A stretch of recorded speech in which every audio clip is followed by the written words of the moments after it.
The Great Hall of Nexus Prime had never seen such panic. Representatives from across the galaxy sat in their floating chairs, their voices creating a buzz of fear that filled the massive chamber. The Zephyrians whispered with their minds, their blue skin glowing brighter when they felt stressed. The crystal beings called Vorthak clicked and chimed like broken glass. Even the plant-like Kalari rustled their leaves in worry. Commander Thexon stood at the center podium, his tall figure casting shadows across the floor. His people were known for seeing the future, but today his silver eyes showed only darkness ahead. He raised one hand and the room fell silent. "Friends of the Council," he began, his voice carrying to every corner of the hall. "What I am about to show you will change everything we know about our galaxy."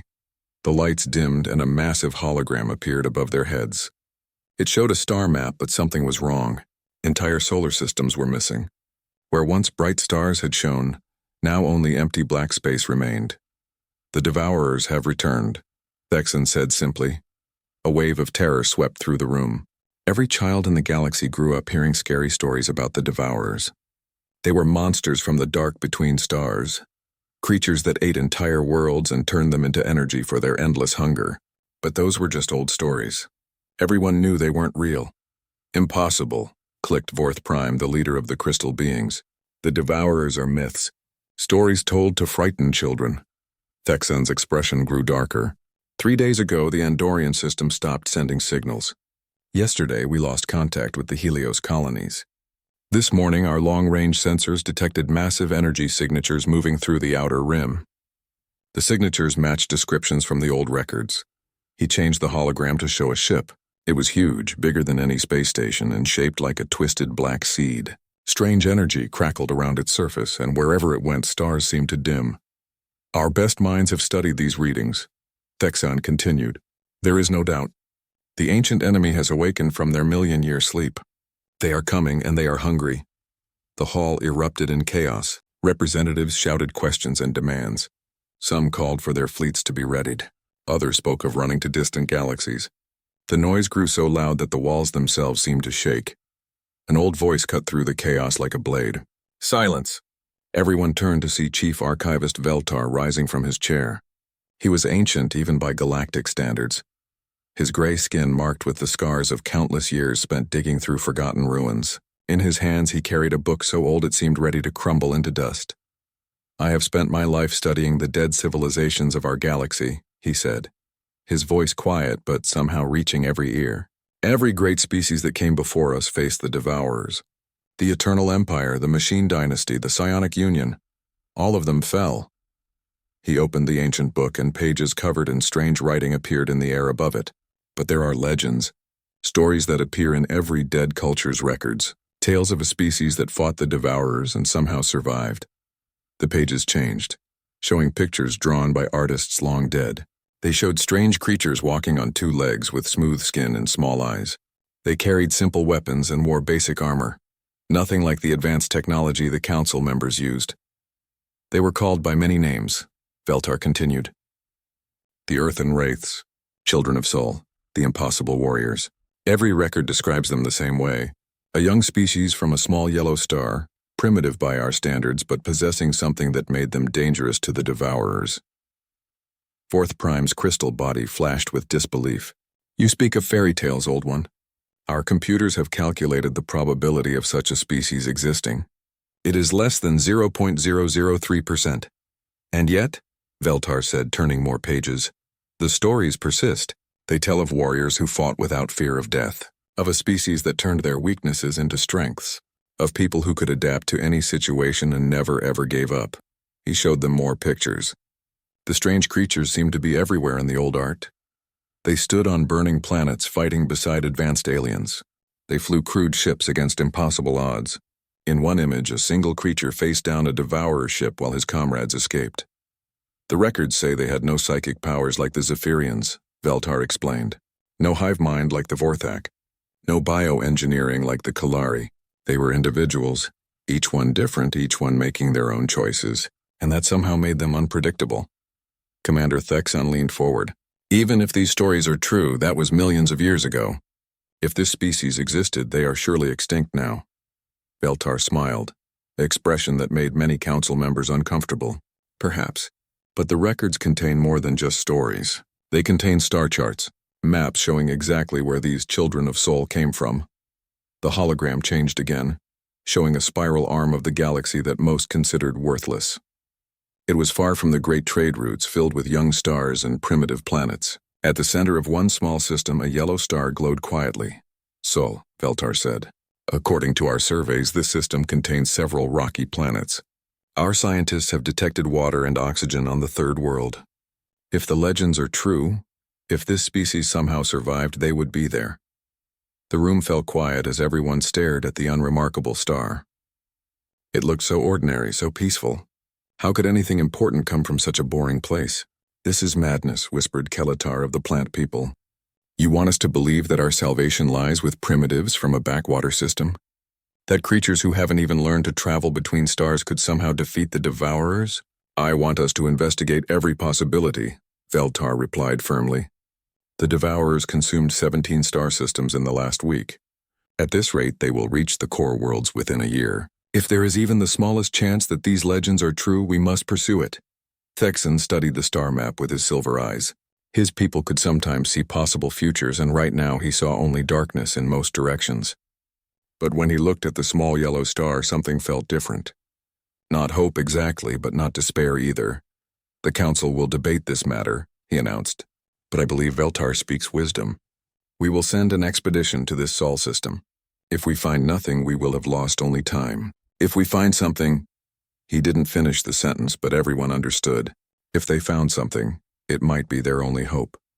As the council members filed out of the Great Hall, many of them glanced back at the hologram of the yellow star.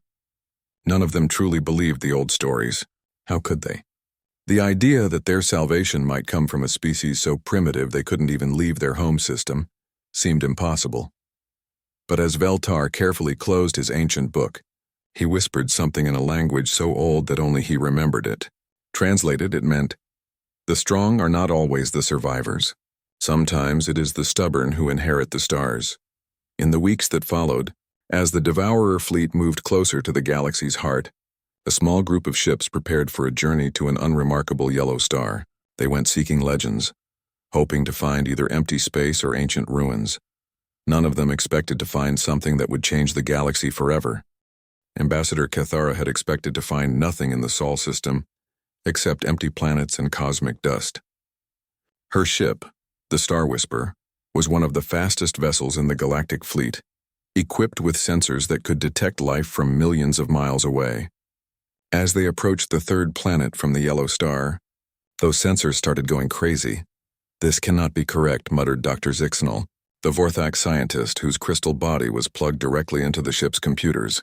The readings show millions of energy signatures, massive construction projects, orbital installations. Cathara looked at the main screen and felt her breath catch. The planet below was covered in lights, not the natural glow of volcanic activity or lightning, but the organized patterns of cities and roads. Ships moved between the planet and its single moon. Huge metal structures floated in space around both worlds. "They are real," she whispered. "The children of Sol are real." But as they watched from the edge of the system, Cathara began to worry. These humans, if that's what they were, seemed so limited. Their ships moved slowly without faster-than-light drives. Their technology looked crude compared to galactic standards. How could these primitive people be the legendary warriors from the old stories? "Look at their vessels," said Captain Mordak, the expedition's military leader. "They are using chemical rockets and simple fusion drives.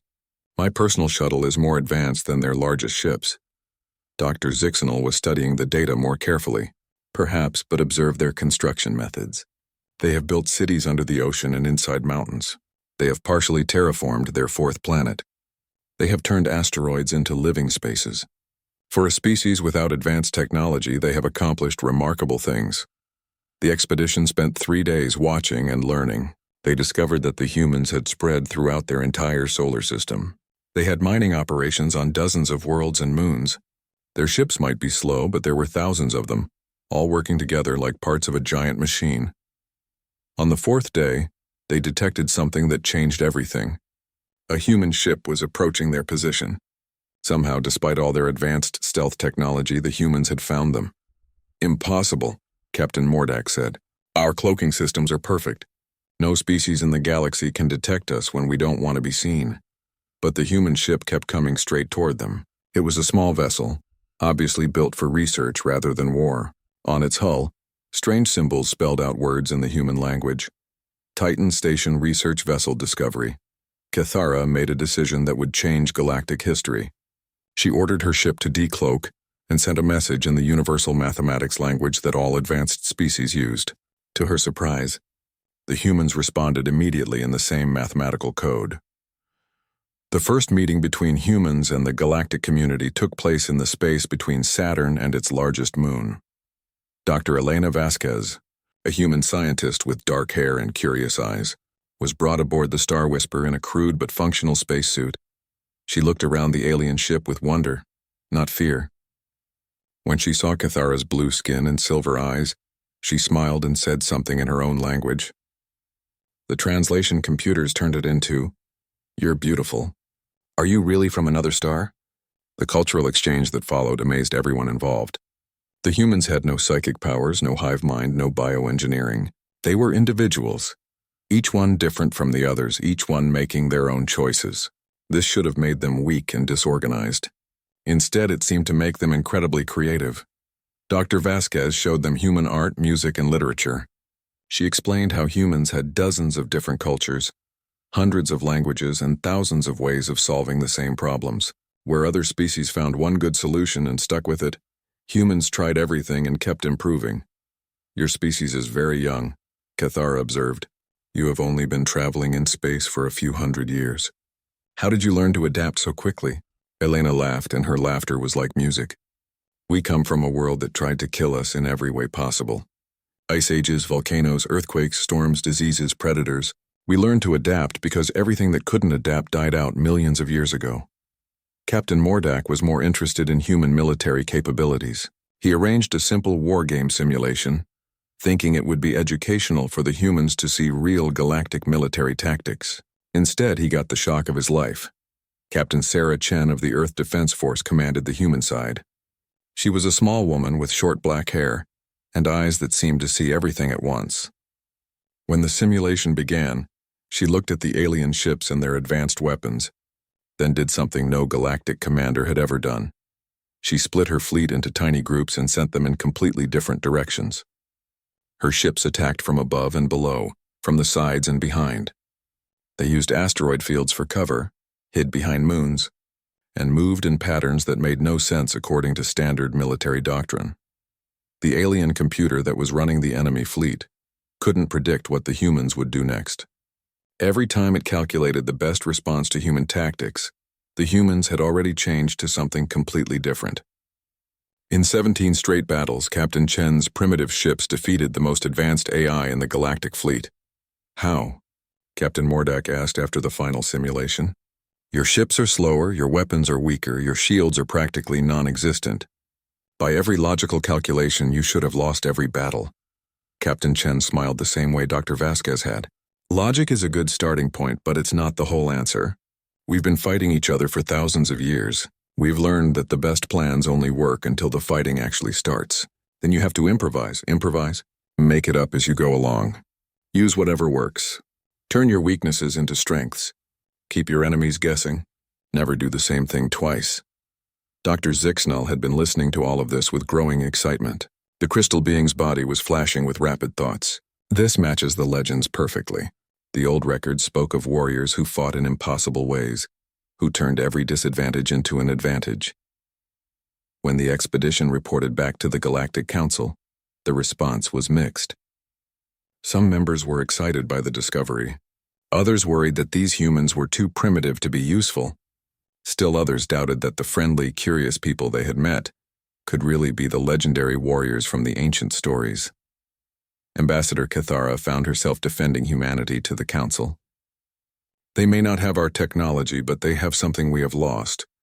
They have the ability to change, to adapt, to find new solutions to old problems. Every human is different, which means they can approach any situation from dozens of different angles. But are they warriors?" asked Commander Thexan. "The legends speak of a species that could stand against the devourers themselves. These humans seem peaceful, curious, almost innocent. The answer to that question came sooner than anyone expected. Long-range sensors detected the Devourer fleet changing course. They were heading straight for the Sol system. The ancient enemy had somehow learned about humanity's discovery, and they were coming to finish what they had started millions of years ago. Dr. Vasquez was still aboard the Star Whisper when the news arrived. Cathara expected her to panic, to beg for evacuation, to ask the Galactic fleet to protect her helpless species. Instead, the human woman looked at the sensor readings showing the approaching Devourer ships and said something that sent chills through every alien present. "How long until they get here?" 6 months, perhaps 7, Cathara replied. Elena nodded calmly. "That should be enough time." Enough time for what? The human woman's smile was no longer friendly and curious.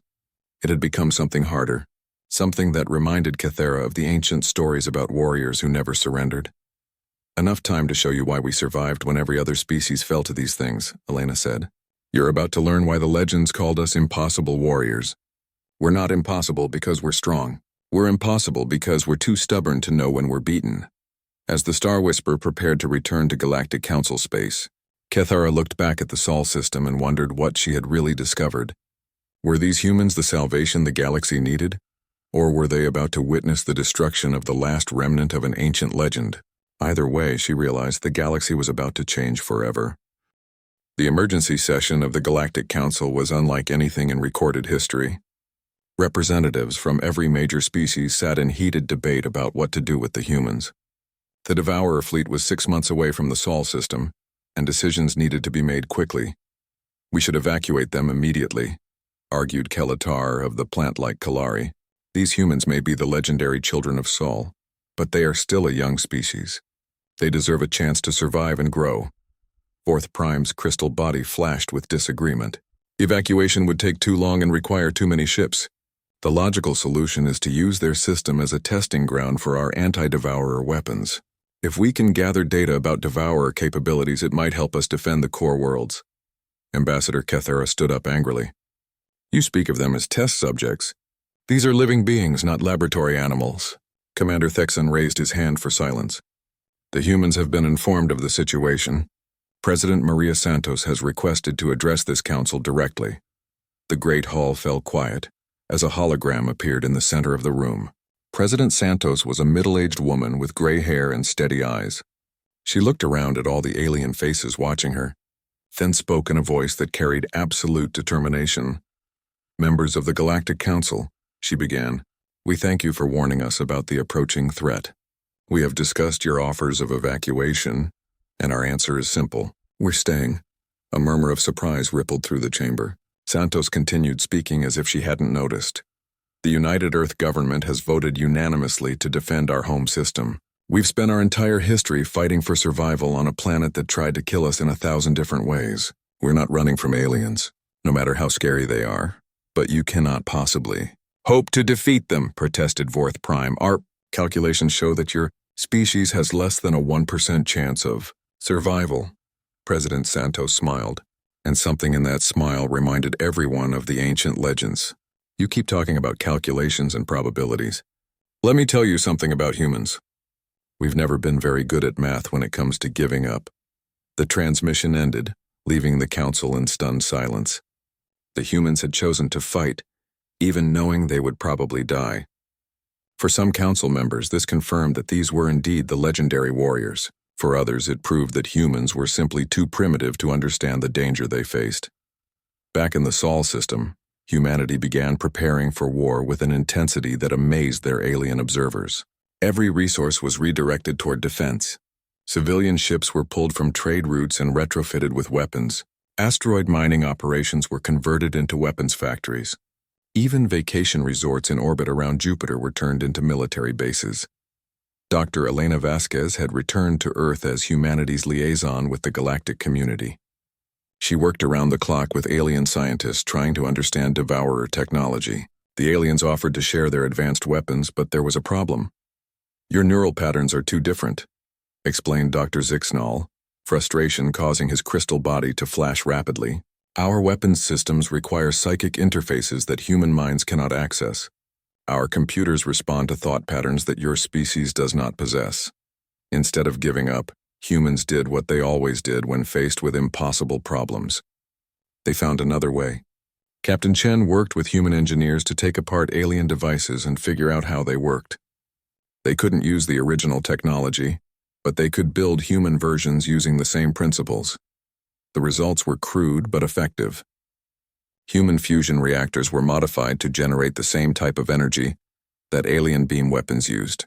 Asteroid mining lasers were rebuilt to focus that energy into destructive bursts. Chemical explosives were replaced with devices that could disrupt matter at the molecular level. It should not work, Dr. Zixenel observed as he watched humans test their improvised weapons. Your versions are less efficient, less powerful, less elegant than the originals. But they work, Captain Chen replied, watching a human-built energy cannon punch a hole through a practice asteroid. And we can build them, fix them, and modify them ourselves. That's more important than elegance. 3 weeks before the main Devourer fleet was expected to arrive, advanced scouts entered the Sol system. These were smaller ships, but each one was still the size of a city and packed with weapons that could crack planets. They came expecting to find easy prey. Instead, they found that the entire asteroid belt had been converted into a weapon. Every rock larger than a house had been hollowed out and filled with explosives, kinetic projectiles, or jury-rigged alien technology. As the Devourer scouts moved through the belt, thousands of hidden weapons opened fire at once. The battle that followed was humanity's first real test against their ancient enemy. The scout ships were fast and powerful, their weapons destroying human positions with terrifying efficiency. But for every mine or missile platform they destroyed, 10 more appeared from hiding places they hadn't detected. Human tactics baffled both the Devourers and their alien observers. Ships operated far beyond safe parameters, pushing their engines and reactors to the breaking point. Crews volunteered for suicide missions with an enthusiasm that disturbed even their allies. Human commanders made decisions that violated every principle of self-preservation. The Earth defense ship Indomitable provided the perfect example of human military thinking. When Devourer energy beams disabled its engines and weapons, Captain Rodriguez ordered his crew to aim the ship directly at the nearest enemy vessel and overload the reactor. The explosion wasn't large enough to destroy the Devourer ship, but it damaged its shields and gave other human vessels a chance to attack. Why did they do that? Asked Dr. Zixenel as he watched the Indomitable die. The tactical value was minimal. They could have ejected in escape pods and lived to fight another day.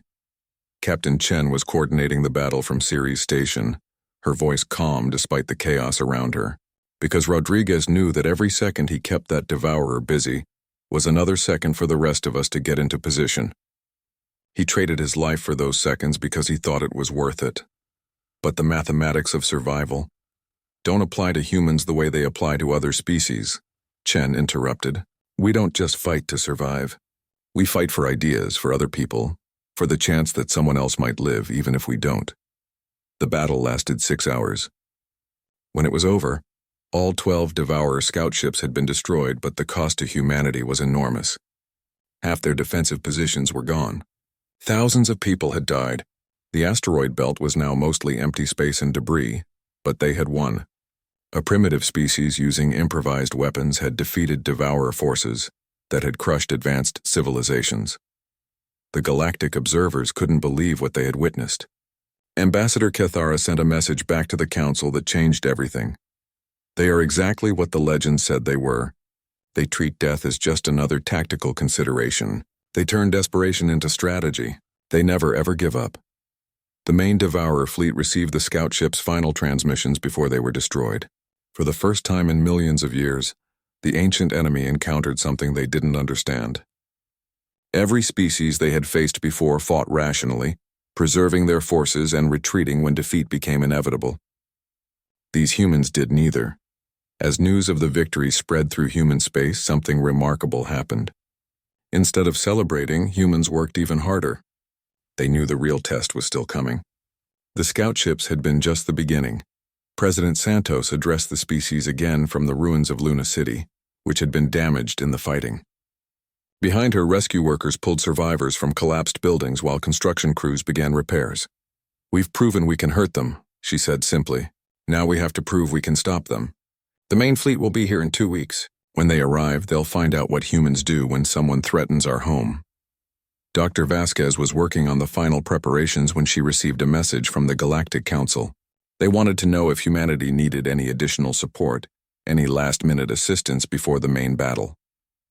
Her reply was brief and would be remembered for generations. "Thank you, but we've got this. Just stay back and watch. You're about to see why we survived when everyone else didn't." As the Devourer fleet approached the edge of the Sol system, humanity put the finishing touches on their defense. It was a plan so desperate and insane that even their alien allies were backing away to safe distances. But it was also completely, perfectly human. The main Devourer fleet emerged from faster-than-light travel at the edge of the Sol system, like a plague of metal locusts. Their ships were massive beyond comprehension, some as large as Earth's moon, others stretching for hundreds of miles.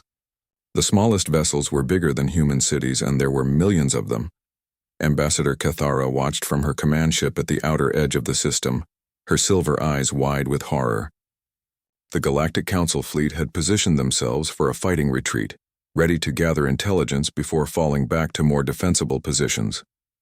She had seen Devourer fleets before in historical records, but witnessing one in person was like staring into the mouth of death itself. "By the ancient stars," whispered Captain Mordak. "How did any species ever fight against this?" The Devourer flagship alone was larger than most planets. Its dark hull seemed to absorb light, creating a shadow against the starfield that hurt to look at. Weapons ports along its surface could have swallowed human cities whole. Energy readings from the fleet showed power levels that could crack worlds.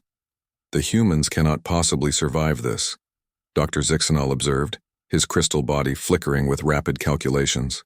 "Our best estimates give them perhaps 6 hours before complete annihilation."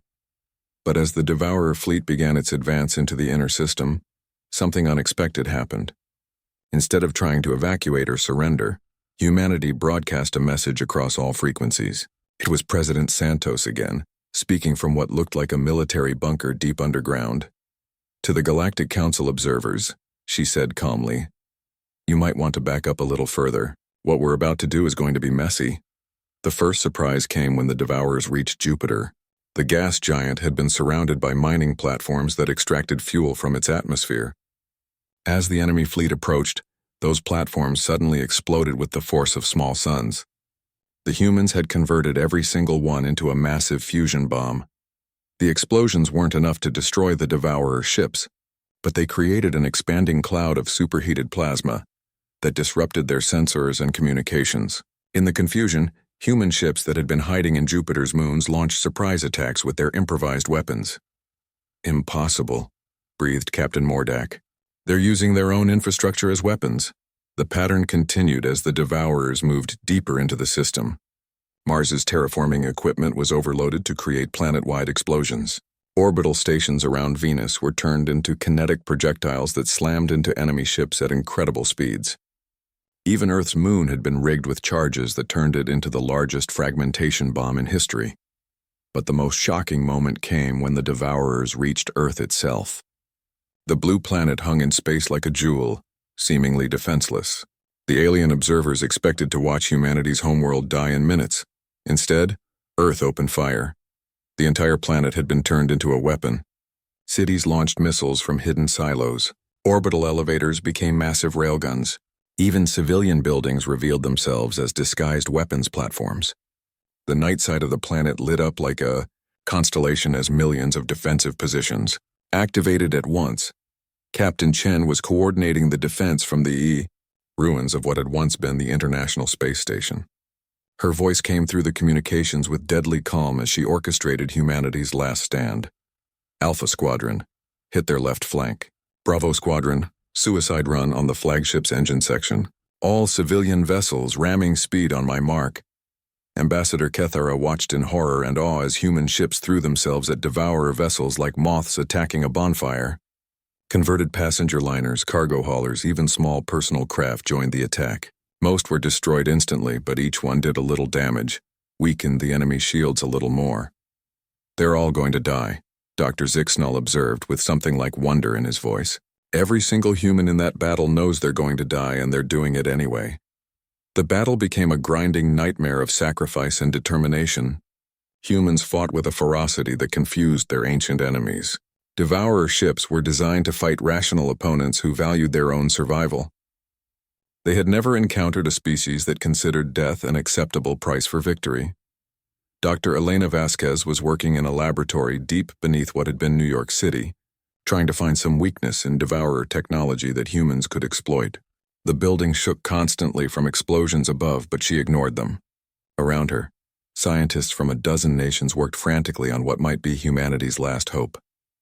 "There has to be something," she muttered, studying alien quantum equations that hurt her human brain to comprehend.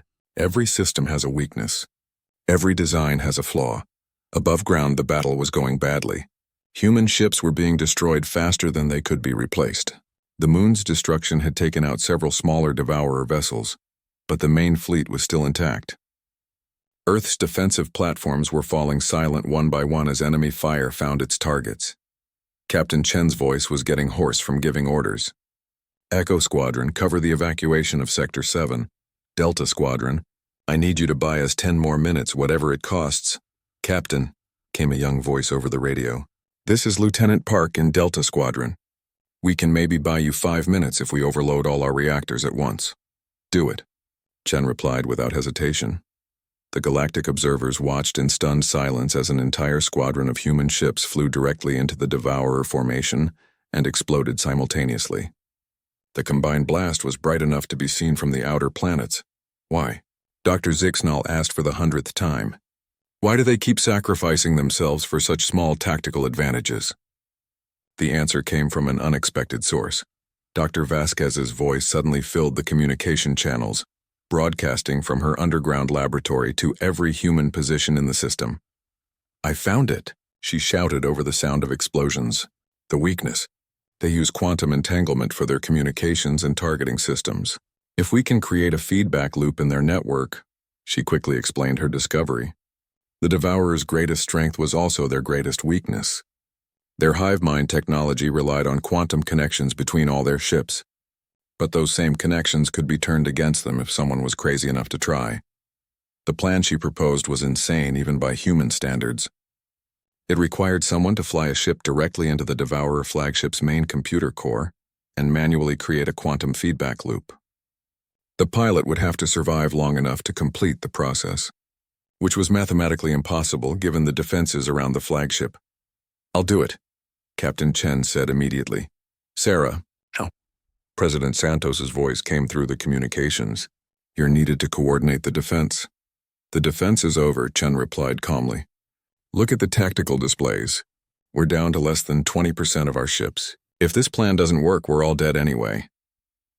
Before anyone could argue, Chen had launched from Ceres Station in a small fighter craft loaded with the quantum feedback device Dr. Vasquez had designed. She flew through a storm of enemy fire that should have vaporized her ship instantly. But something remarkable happened. Every surviving human vessel in the system began moving to cover her approach. Ships emerged from hiding places that no one knew existed. Damaged vessels that should have been out of the fight limped into battle one last time. "All ships," Chen said over the radio as she approached the massive Devourer flagship. "It's been an honor serving with you." The galactic observers watched as hundreds of human ships formed a protective corridor around Chen's tiny fighter. They died one by one, but each sacrifice brought her a little closer to her target. By the time she reached the flagship's hull, there were only a dozen human ships left in the entire system. Chen's ship disappeared into the Devourer flagship's superstructure. For a moment, nothing happened. Then every Devourer vessel in the system began to shake as quantum feedback cascaded through their network. Dr. Vasquez's plan worked better than anyone had dared hope. The feedback loop didn't just disable the fleet above Earth. It sent a signal back through the Devourer's quantum network to every other fleet in the galaxy, crippling ships millions of light years away. The ancient enemy that had terrorized the galaxy for millions of years was not just defeated. They were broken as a species, their hive mind shattered, their technology turned against them by a species they had considered beneath notice. But the cost was almost everything humanity had. Earth's population had been reduced by 60%. Most of their space infrastructure was destroyed. Of the thousands of ships that had fought in the final battle, fewer than 50 survived. President Santos's final broadcast came from the emergency bunker, her voice tired but unbroken. To the Galactic Council and all who hear this message, the Devourers are finished. The threat that plagued our galaxy for millions of years is over. We kept our promise. We stood in the fray and we did not break. As rescue ships from the Galactic Council finally entered the Sol system, they found a species that had won the impossible victory. The humans were bloodied, battered, and reduced to a fraction of their former strength, but they were still standing. 3 months after the battle that saved the galaxy, Dr. Elena Vasquez stood before the Galactic Council in the Great Hall of Nexus Prime. She looked different now, changed by her exposure to alien quantum fields during the final desperate hours of the war. Her hair had turned silver and her eyes seemed to see things that others could not. The hall was packed beyond capacity. Representatives from every known species had come to witness this moment. Some came to honor humanity's sacrifice. Others came to understand how a primitive species had accomplished the impossible. Still others came because they feared what these humans might do next. Members of the Galactic Council, Elena began, her voice carrying clearly through the vast chamber. I stand before you as the sole representative of humanity in galactic affairs. My people have asked me to share with you the lessons we learned in our war against the ancient enemy. She gestured, and a hologram appeared showing the Sol system as it looked now. Earth was scarred but healing. New cities were rising from the ruins of the old ones. Ships moved between the planets again, carrying supplies and people to rebuild what had been lost. The first lesson is this, Elena continued. The Devourers were not defeated by our weapons or our technology. They were defeated by something they could not understand or predict. They were defeated by the simple human refusal to accept the inevitable. Ambassador Kethara sat in the front row, her silver eyes focused intently on the human woman. She had spent the last 3 months helping coordinate relief efforts for the Sol system, and what she had seen there had changed her understanding of what species could accomplish. Elena changed the hologram to show images from the final battle. The pictures were hard to watch even now. Ships exploding in brilliant flashes, planets being turned into weapons, people making the ultimate sacrifice for strangers they would never meet. The Devourers had faced hundreds of species over millions of years, Elena explained. Every one of those species fought rationally. When defeat became certain, they surrendered or retreated to preserve what they could. This was logical behavior, the kind that made sense to a hive mind that valued survival above all else. She paused, and the hall was so quiet that the sound of breathing seemed loud. But humans don't think that way. We've never thought that way. We come from a world that taught us that sometimes you have to fight, even when you know you're going to lose. Sometimes you have to stand up to things that are bigger and stronger and more dangerous than you are. Not because you can win, but because it's the right thing to do. Fourth Prime's crystal body flashed with confusion. But this behavior is irrational. It wastes resources and reduces survival probability. Elena smiled, and for a moment she looked like the curious scientist who had first met aliens in the space near Saturn. That's exactly what the Devourers thought. They couldn't understand why we kept fighting when any logical analysis showed we had no chance. They couldn't predict our tactics because our tactics were based on hope and stubbornness instead of mathematics. The hologram changed again, showing the quantum feedback device that had ended the war. It looked surprisingly simple, like something that could be built in any decent laboratory. Dr. Vasquez, said Commander Thexan, your quantum feedback weapon was brilliant, but surely you could have found another way to use it. One that didn't require so much sacrifice. Elena shook her head. You still don't understand. The weapon itself wasn't what defeated them. Captain Chen's sacrifice wasn't just about delivering the device. It was about proving to the Devourers that we would never stop fighting, no matter what they did to us. She changed the hologram one more time, showing a map of the galaxy. Red dots marked where Devourer fleets had been when the quantum feedback hit them. There were hundreds of red dots scattered across thousands of light years. When the feedback loop activated, it didn't just disable the fleet at Earth. It sent a signal through their entire quantum network. Every Devourer ship in the galaxy received the same message. There is a species that will never surrender, never retreat, never stop fighting. And that message broke them. Chief Archivist Veltar rose slowly from his chair, his ancient face showing something like wonder. The legends were true. All of them. You really are the species that fought the Devourers to a standstill millions of years ago.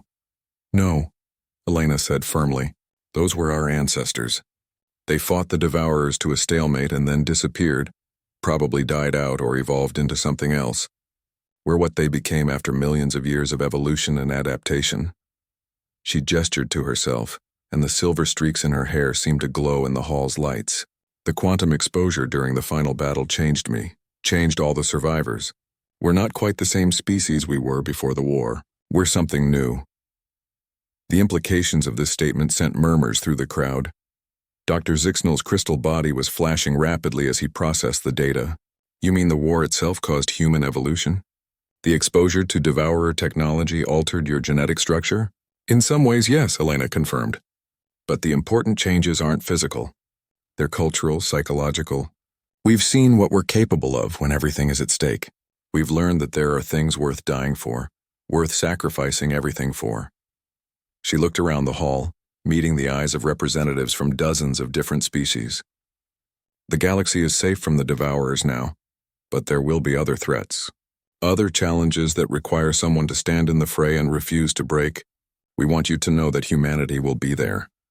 The response was immediate and overwhelming. Some species offered immediate alliance, recognizing that humanity had earned its place among the stars through blood and sacrifice. Others pledged resources to help rebuild the Sol system.